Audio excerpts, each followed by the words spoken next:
Hello, সবাই কেমন আছো? আশা করি সবাই ভালো আছো। আর সবাইকে জানাই হ্যাপি হোলি। আজকে আমি হোলি স্পেশাল গুজিয়া বানানোর রেসিপি শেয়ার করব। তো চলো দেখতে থাকো কীভাবে বানাই। তার জন্য আমি নিয়েছি চানার ডালের গুঁড়ো, সুজি, ময়দা, কাজু, টুটি ফ্রুটি আর চিনি গুঁড়ো। আমি চানার ডালটাকে ভিজিয়ে রেখেছিলাম, তারপর এটাকে ড্রাই রোস্ট করে গুঁড়ো করে নিয়েছি, কেন কি আমি এটা ঝাল ঝাল বানাবো। তারপর আমি সুজিটাকে ড্রাই রোস্ট করে নিচ্ছি।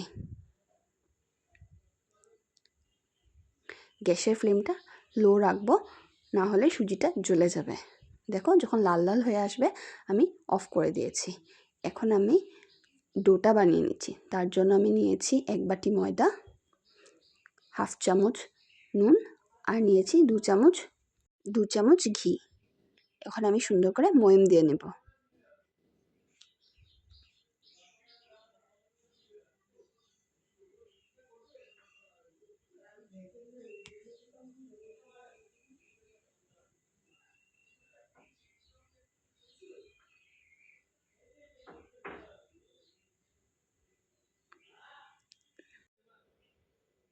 খুব সুন্দর করে ময়মটা দিয়ে নেব। দেখো আমার ময়ম দিয়ে হয়ে গেছে। এখন আমি অল্প অল্প করে ঠান্ডা জল দিয়ে সুন্দর করে ডোটা মেখে নেব। আর তোমরা প্লিজ পুরো ভিডিওটা দেখো। যারা যারা দেখো পুরো ভিডিওটা দেখে লাইক কমেন্ট শেয়ার করে দিও। এখন আমার ডোটা আমি রেস্টে রেখে দিয়েছি, আর আমি এখন পুরটা বানিয়ে নিব। তার জন্য আমি ভাজা সুজিটা নিয়ে নিয়েছি আর ডালের গুঁড়োটাও নিয়ে নিয়েছি। এখন 2 চামচ চিনি দিয়েছি আর সামান্য নুন দিয়েছি। এখন সুন্দর করে এটা মেখে নেব। আর ডালের গুঁড়োটার মধ্যে আমি মরিচ দিয়েছি, শুকনো মরিচ, তাই এটা ঝাল ঝাল হয়েছে। আর কুচানো কাজু দিয়েছি। আমার পুরটা রেডি। দেখো আমার ডোটা হয়ে গেছে। রেস্টে রেখেছিলাম কিছু সময়ের জন্য। এখন আমি লেচি কেটে নেব। আমি হাত দিয়ে গোল গোল করে এটার ভিতরে পুর দিয়ে দেব আর ডিজাইন দিয়ে দেব গুজিয়ার। আর তোমরা, আমি তো সবের যার যার ভিডিও দেখি, আমি লাইক দেই, কমেন্ট করি, ফুল ওয়াচও করি। তো তোমরাও প্লিজ আমার পুরো ভিডিওটা দেখো, না হলে তো আমার ওয়াচ টাইম কমপ্লিটই হবে না।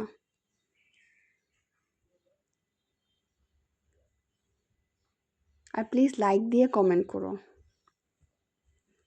আর যারা নতুন দেখছো, যদি আমার ভিডিও ভালো লাগে একটা লাইক কমেন্ট শেয়ার সাবস্ক্রাইব করে আমার পাশে থেকো।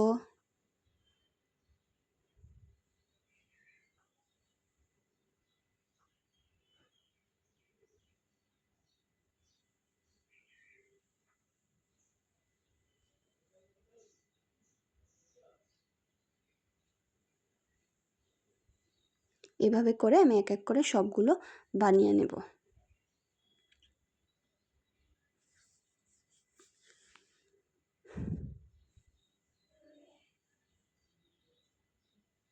আমার সবগুলো বানানো হয়ে গেছে।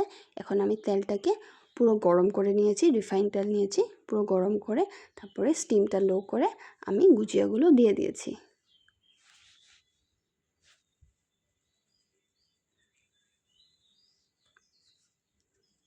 আর এখন আমি এটা স্টিমটা লো রেখেই ভেজে নেব। আর গুজিয়াটা তুমি চিনির শিরাতেও চুবাতে পারো। হালকা করে চিনির শিরা বানিয়ে এটাকে চুবিয়ে দিলে এটা মিঠা গুজিয়া হয়ে যাবে। যেহেতু আমার ঘরে তো চিনি এত মিঠা কেউ খায় না, তাই আমি এটা চিনির শিরায় চুবাইনি। এটা অনেক দিন স্টোর করা যাবে।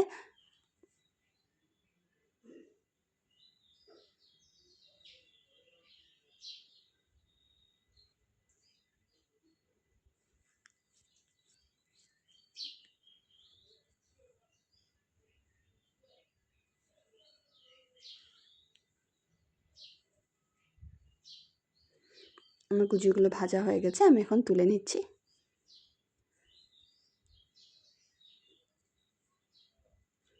আমার সবগুলো গুজিয়া ভাজা হয়ে গেছে। আর তোমাদের যদি আমার গুজিয়া বানানোর রেসিপি ভালো লাগে তো একটা লাইক কমেন্ট শেয়ার সাবস্ক্রাইব করে আমার পাশে থেকো। আর ধন্যবাদ পুরো ভিডিওটা দেখার জন্য আর আমার পাশে থাকার জন্য সব সময়।